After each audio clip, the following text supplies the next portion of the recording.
The other one was we get affected, but we continue. And the third one was complete lockdown, things stop, etc. And they said, okay, well, most probably there's not going to be a full lockdown. This is what they guessed, but we will be affected. And, this is what we expect, 80% probability, 10% probability, everything will continue as normal, 10% probability, complete lockdown, complete loss of revenue. But they said, you know what, let's actually look at this 10%. Our business is very important to us. Let's look at this 10% and ensure that if it happens, we can cope. We can do something about it. And if it happens, we can reduce the severity of the situation for our company. And they are lucky that they did that. It worked out very well actually for them as far as mitigating the risks. Another thing that they did, they looked at the other two scenarios and they wanted to check that by preparing for the worst case scenario, that they are not missing any opportunities. Sometimes we are too careful where we might miss opportunities, and they ensure they have the other scenarios also covered, so they do not miss on opportunities because they were trying to cover themselves for the worst case scenario. So list all possible scenarios always. You might do that actually weekly, you might do this monthly, and things change quickly these days. So you have to sit down and look at the possible scenarios, try to be realistic as much as you can with the possible scenarios. I'll move on from this point. I'll spend more time on it. I think it's clear. Okay, step two. Step two is determining the length of your runway for a company. Length of a runway for the company is the time left before you run out of cash. This is very important for companies. Cash is the oxygen for any company, and to be suffocated out of cash is a problem. Many companies throughout history ran out of business because they ran out of cash, even though they were very rich assets-wise, but they could not just move the assets. And their liabilities actually caught up with them, and they could not fulfill these liabilities. And they were taken to bankruptcy court. So definitely running out of cash can be a big problem. So we need to look at what's the length of our runway. How much time do we have left before we run out of cash? There are different numbers out there depending on the type of company you have, how mature your company is, its ability to generate revenue. Is it a startup? Of course, if you are a startup and you have not tested your ability to generate revenue, then you need a longer runway. If you are an existing company that's already sure of its ability to generate revenue, it has done that before, then you need probably a shorter runway. There are different numbers thrown out there. Of course, for startups, it's very long. So if you're going to start a company right now, you need a really longer runway. So how long that is, I've seen different numbers going from 12 months to 18 months if you're starting now.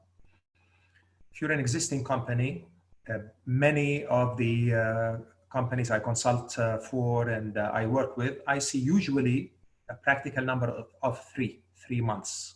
I don't like that number. I think 3 is too short. I think 6 months or more is what you want to have. So if you have 6 months worth of cash, then maneuvering for you is possible and you have enough cash to breathe. So you can focus on opportunities. Of course, with keeping an eye on the cash formula, but you don't want to be too worried about, so your strategy should focus on opportunity, not generating cash per se. However, if you have a less than 3 months runway, if you have either your burn rate is very high or your cash availability is low, then you need to focus a bit on cash to bring up that number up to 6 months. Especially in times like these. Again, these numbers I'm giving you based on the research I've done, based on my opinion. These are the numbers that I suggest, but you have to decide depending on how risk tolerant you are. How can we lengthen the runway? You can take a loan. Many governments today can offer loans. There are different options now for loans in different countries. You have to check what you have in your country. You can raise equity from friends, family. Raising equity might be from VCs now a bit difficult, but you can raise equity from family and friends. There is government support, as we said, depending on where you are, what kind of government support. You have to look into that. What government support is available? Because there is support. There is global support also. You can cut non-essential spending. You can also look at furloughing or benching resources. Nobody likes this option, but it has to be put on the table. It might not be your first resort, but you have to think about it. You can also talk to employees of an in-between solution where you don't have to furlough or bench resources. But again, your ability to furlough also might depend on the rules and regulations, labor laws in the country you're in. You can also talk to your employees about some sort of a compromise that works for both. You know, sometimes good ideas come out from that. Talking to your employees about what can be done to work out different scenarios, different arrangements, and seek expert advice. All of these can help you lengthen your runway. If you have 3 months or less, definitely you should look into that. Point number 3 is very important. This is not a time when you want to miss out on opportunity. You need to revise your strategy, look at it. Things have changed. Things are changing as we speak. So we have to be ready to revise our strategy, explore, pursue opportunities, and all of this will help you sustain. But I notice the types of companies that I notice out there today, some companies are saying, you know what, I'm going to wait it out. I'm going to just sit and see what happens in the market. I'm not moving. Okay, I'm going to just stay where I am. If I'm locked down, if I cannot do work, it's okay. I'm going to just sit. I have enough cash. I'm going to just sit it out. I think that is a mistake. For some companies, they're saying, okay, I'm not going to just sit, but I don't know what to do. I'm out of cash, high burn rate. I don't know what to do at this time. So they start panicking. And with panic, they start missing opportunities.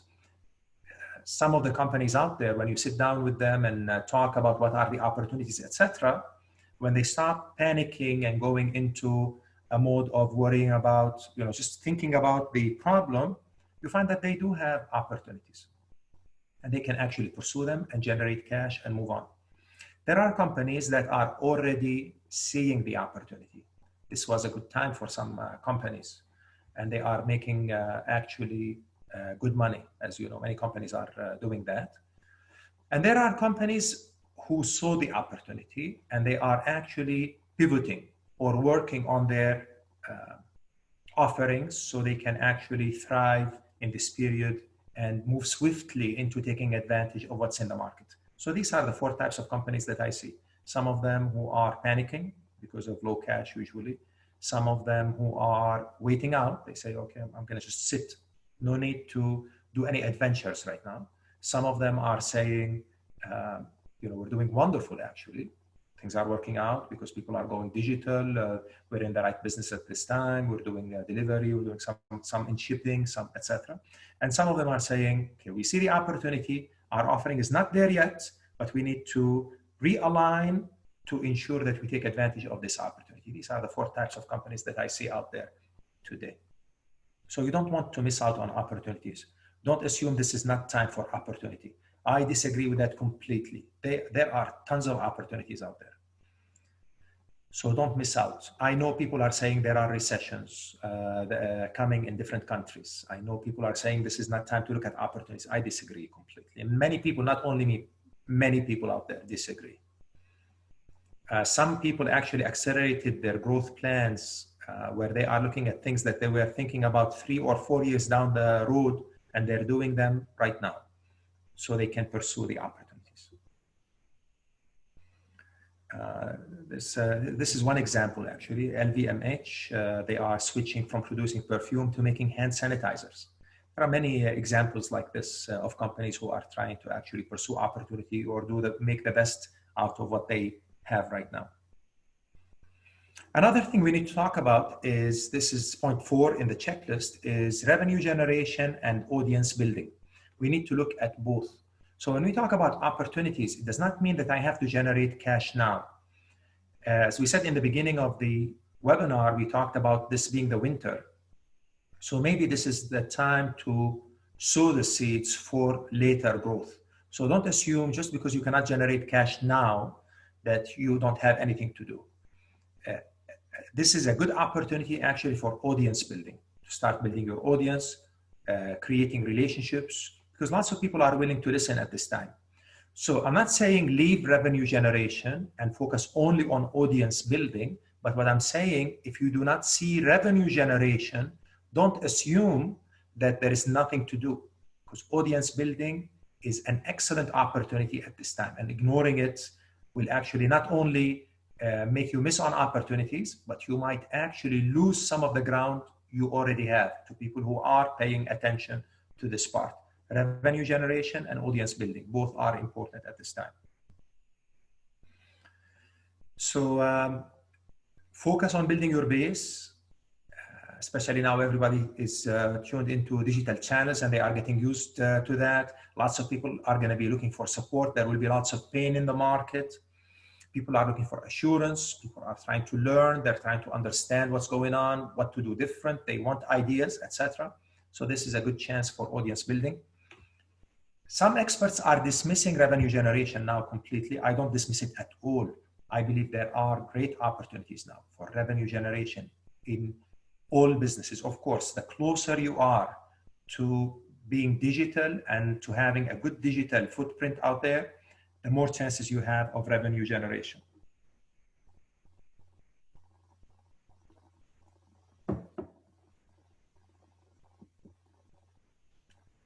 Point number 5 is to be of service to others in this time, create value. You have to reach out, offer to help. This helps morale, helps the psyche, makes you connect with others. It's very important for CEOs and founders and companies overall to be of service. So it gives us connection. We understand people's needs. So it might give you a new idea for a product or an idea about how you can help, how you can provide value. And that can help definitely in the future for them and for you.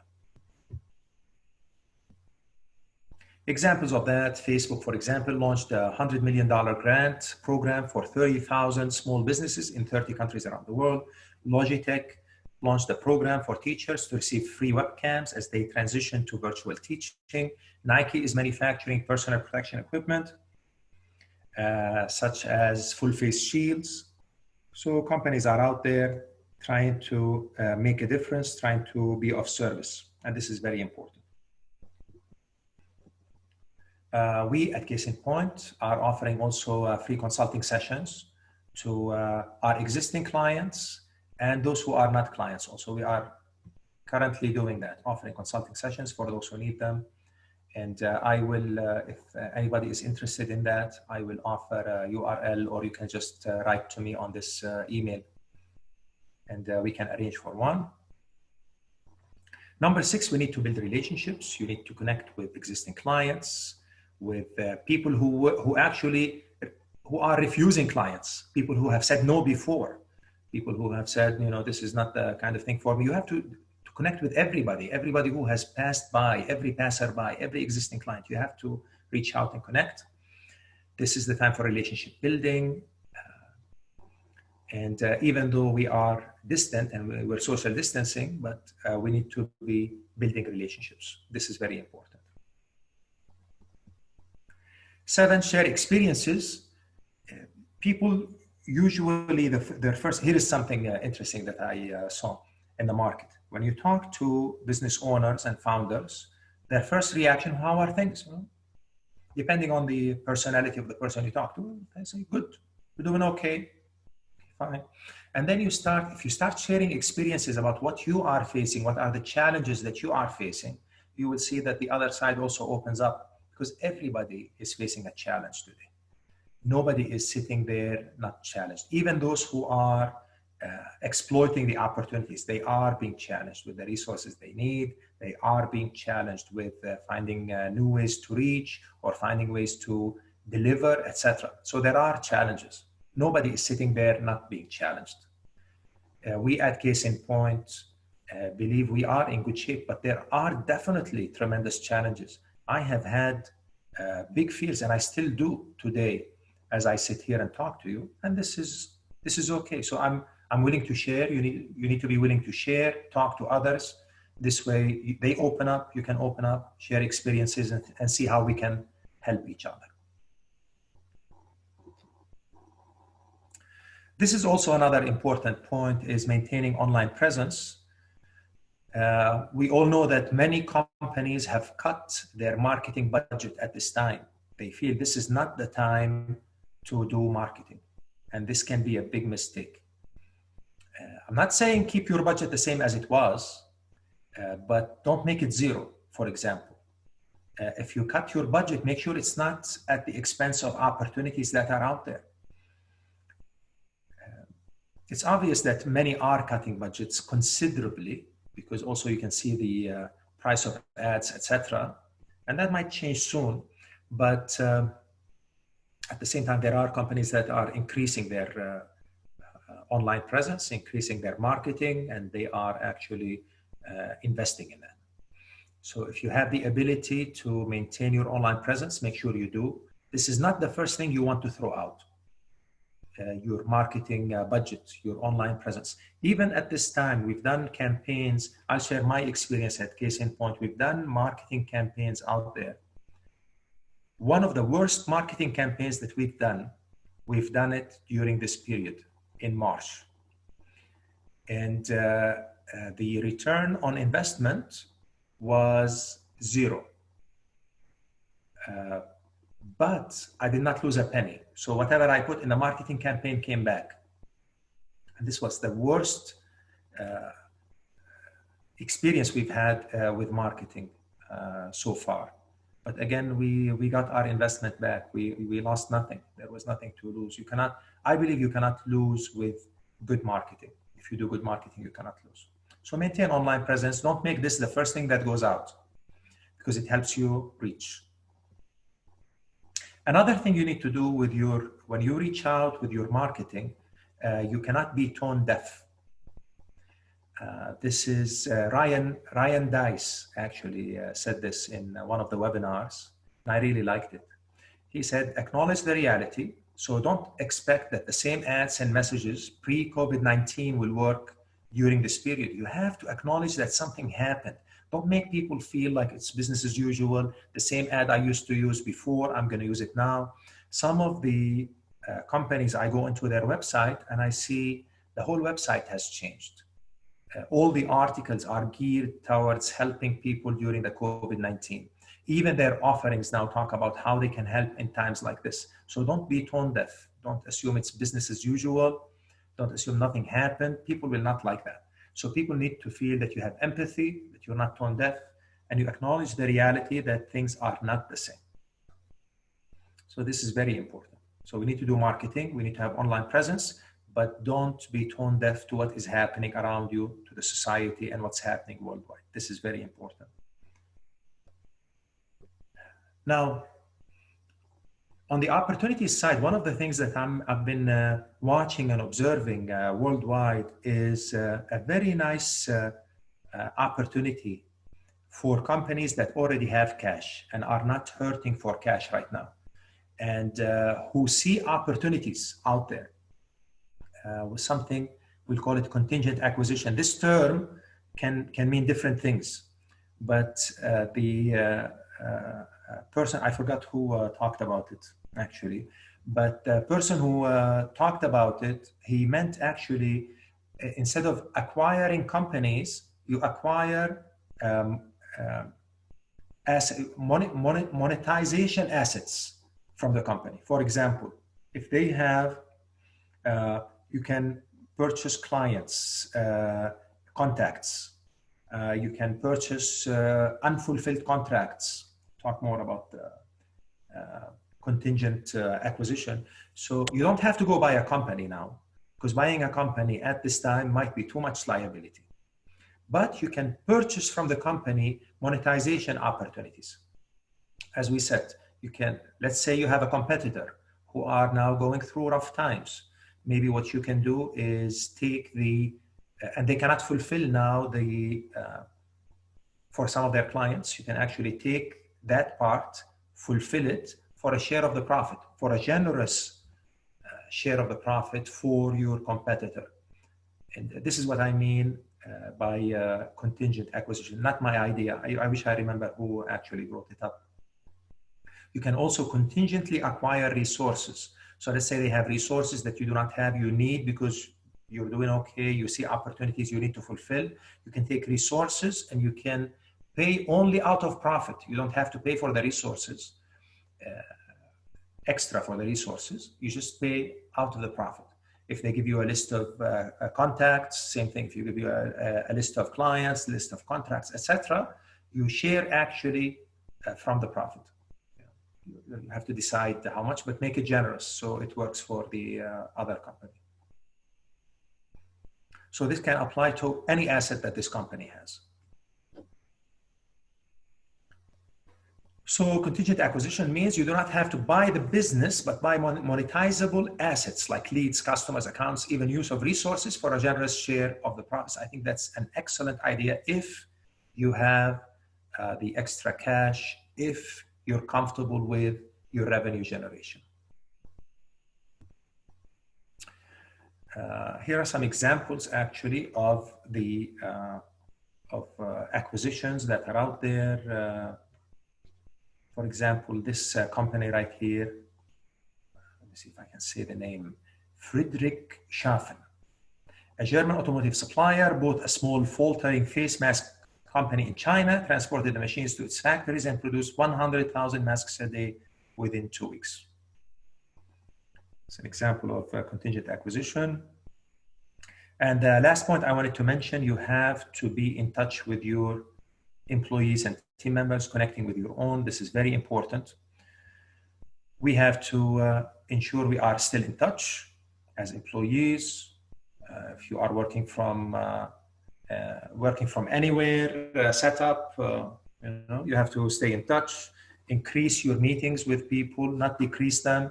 Some companies have gone from weekly meetings to daily meetings. At Case in Point, we do daily meeting for the whole team every day. This is now becoming a must since the beginning of the lockdown. It's very important. You have to be transparent. Don't make it look like nothing. Don't worry about anything. Nothing is happening. No, things are challenging. There are tough times. You have to be transparent. Ask for their input. Be clear with them. Raise the optimism without being naive. So you can say, I'm optimistic, but the situation is challenging. Ask them how they feel. Show empathy and see how you can work together to get through this. This is very important, staying in touch with your employees. Here's an example from Microsoft. They're offering 12 weeks paid parental leave to any full-time employee juggling homeschool with work. I think that's nice. So here's your checklist. Here are the things that we talked about. We can send you this checklist if you want to take it, just jot down notes next to it on how you're doing on each one of these points. So to recap, we're talking about listing of all possible scenarios, determining the length of your runway, don't miss out on opportunities, build your revenue and audience both, be of service, build relationships, share experiences, maintain your online presence, contingent acquisition, and connecting with your own employees.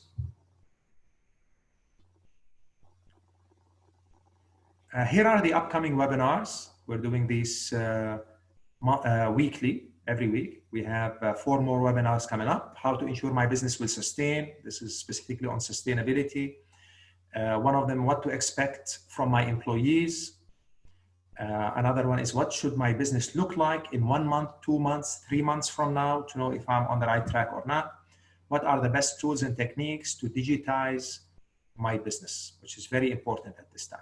Going digital as far as your own company and also your own offerings.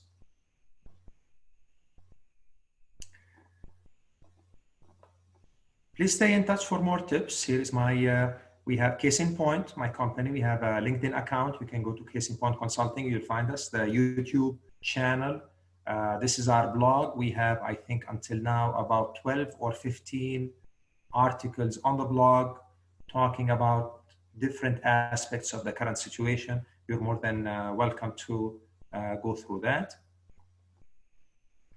And now we come to the Q&A. If anybody has a question, please go ahead.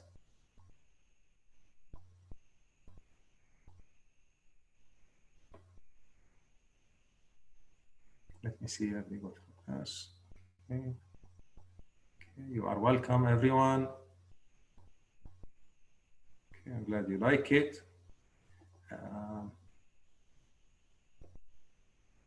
We will post all the this recorded session. We're going to post it online on YouTube channel, and we'll have it, I think, on LinkedIn, and I think also on Facebook, right? So you can find it on our channels there. And the checklist, let me send you the checklist here. See if I can send it to you here. Let me share it. See if I can attach something in the chat, I think, right? Is it in the chat? Where can I attach the checklist? There's no attachment? Okay, we'll email it to everybody who attended. We'll send it. Glad you like the session. We have some questions here. You talked about marketing budget. How can we talk to our clients and make them not stop the marketing? So this is from someone who is from a marketing company, one of the experts in marketing, actually, that I know. They do an excellent job. The discussion with the client has to start from the relationship, from listening to what the client is facing right now. I don't think this is the time to try to sell anything. I think this is not the time to talk about your offerings at all. I think this is the time to talk about what the client needs to talk about, their pain, their challenges, their opportunities. What do they need? Might not be marketing, it might be something else. This is why I remembered another thing. One of the business experts I listened to, he talks about pivoting. I love that concept, and I should have actually included this here. Pivoting means, sometimes with the existing offering that you have, your client is not going to buy because of the situation right now. But pivoting can be, if your client trusts you, you have a good relationship, you talk to the client and you just listen. And maybe out of that, the client might come back and say, you know what, we are looking for so-and-so. Can you offer this, or can you change your offering in this way? And if you listen more than once to what the client is, different clients are saying, maybe you'll come up with different ideas on how you package your offerings. But I don't think this is the time to push the offering itself. It's actually out of the discussion. Another question here. I want to highlight your point on assets. Your people are a valuable asset. Be generous. Thank you. This was very helpful. Good. I'm glad it was helpful. Dealing with the employees at this time, I really learned a lot from the team. I learned a lot from my clients, and I learned a lot from the team and everybody I talked to. There has to be lots of talking and discussion at this time. It's amazing, actually. The work from anywhere now, we are allowed to go back to offices at 60% capacity. We're not moving back yet, not because we're afraid, but we learned a lot of good things about working, remotely. Our communication is, we're always communicating, we're always talking, our productivity is improving from working remotely. So I don't know if we'll ever go back to the old setup of sitting in a physical location. And this all happened from the discussions with the people that we have. Yeah, you have to discuss, you have to talk to the people. Another question, I like the idea of buying contract. Do you think it is easy in our region? It's already happening. I promise you, this is already happening. I'm seeing it with clients. They are doing contingent acquisitions, and it's working perfectly for both sides. Definitely it works. Yes. I've seen it with resources, imagine, which is the toughest actually part, with sharing resources. I've seen it works very nicely. And I've seen it with going to market together for opportunities that the side that is, with the acquired side requesting with the clients, with the acquired side having the opportunity or the lead, definitely.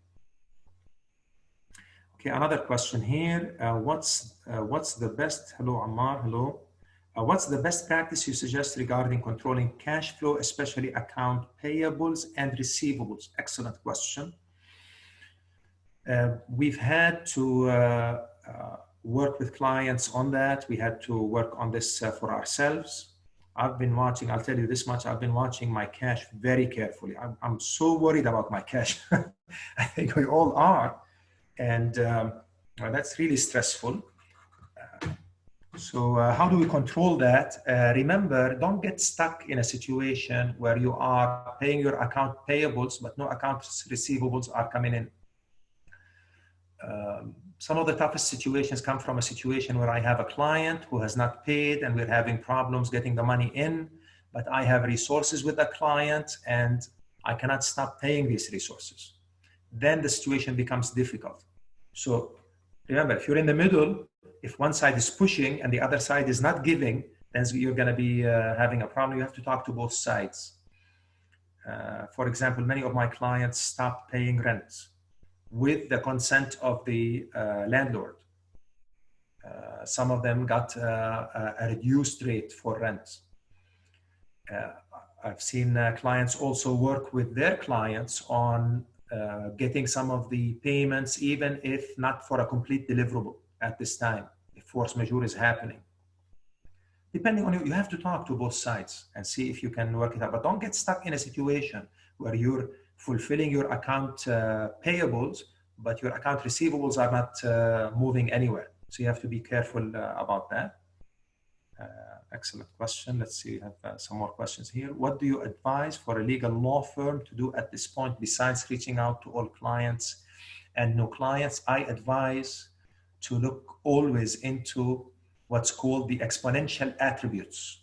Exponential attributes means, I believe right now there are 10 attributes for a successful business. If you're interested to learn more about this, I advise you to read the book Exponential Organization for a guy called Salim Ismail. Let me see if I can write it here.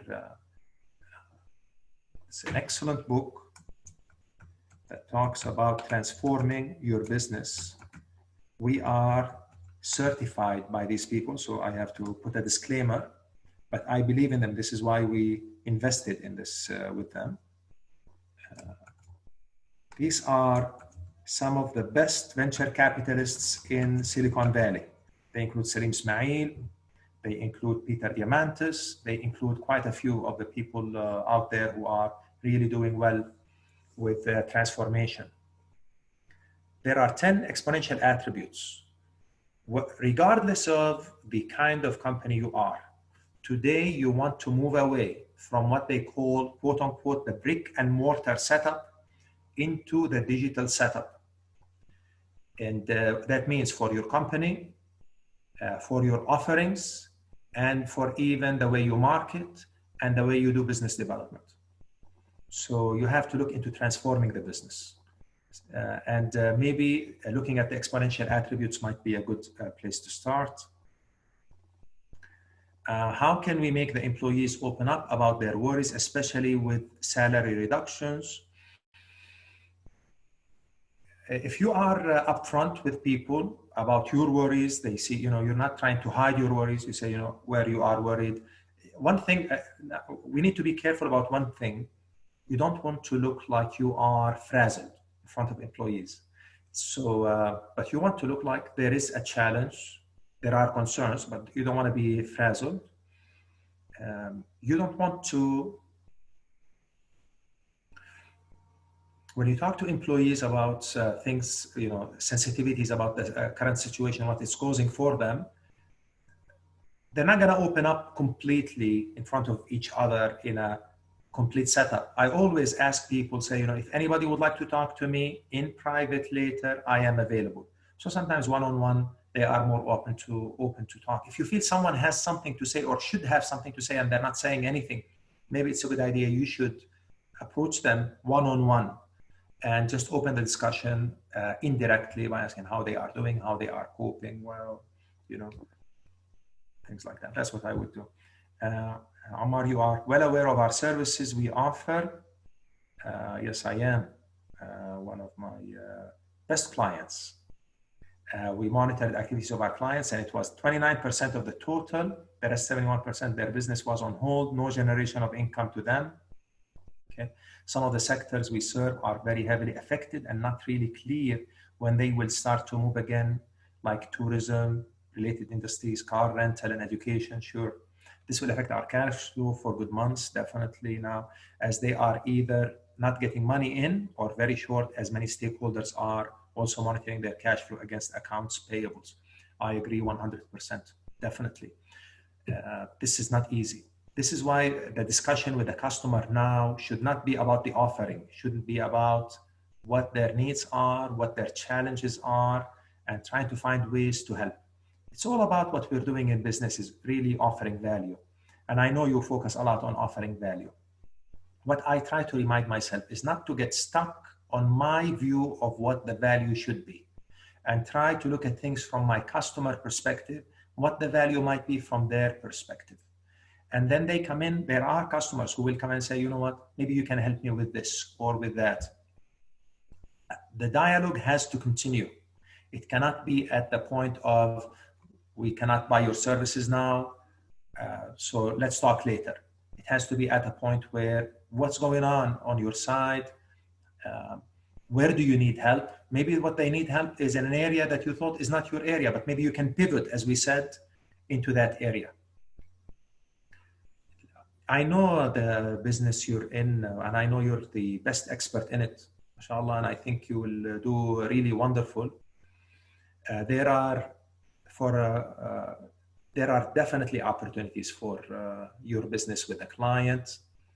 The client is, many of the clients were at shock. I remember, especially in March, oh my God, clients were at shock.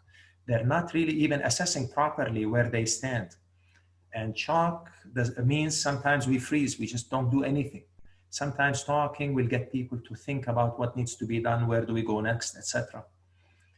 Sometimes you need to be the support line for the customer, and that's all you need to be at this time. And remember, this will pay off later because it builds for a better relationship. But I believe you need to, for example, go into products where you can offer something now that they need now, and it's okay if they pay for it later. For example, I'm not saying this is the only idea, but there are lots of things out there that we can talk about, definitely. It's not easy, definitely. Do you have any methodology on how to look for new opportunities? Definitely. We believe in a framework that we developed. Again, it's a disclaimer. It's called the exponential blue ocean shift. Some of the people who we have here have tried it. They know how it goes. And we've had 100% success rate with it, from startups to ministries in the region. Yes, I believe in something we call exponential blue ocean shift. It's actually made of two parts, and you are welcome to go research both or come to us and let us help you with it. It's based on the exponential attributes plus something called the blue ocean shift. Between these two, innovation becomes a structured, easy approach rather than it being you have to come up with some sort of inspiration for a good idea to come. And it helps you walk through different models where at the end, the action plan will be with practical, swift innovation, swift innovation that you can implement immediately. Please note, don't go to the blue ocean, look at the blue ocean shift. This is also a book. We're also certified in the blue ocean. We're certified in exponential organization. We developed a model that combines both together. So if you look at it, this book, Blue Ocean Shift, I think came out in 2015. Of course, the original classic in 2000, Blue Ocean, is excellent, but it's too vague, too high level for today's world. For fast transformation, you go to Blue Ocean Shift and the exponential organization.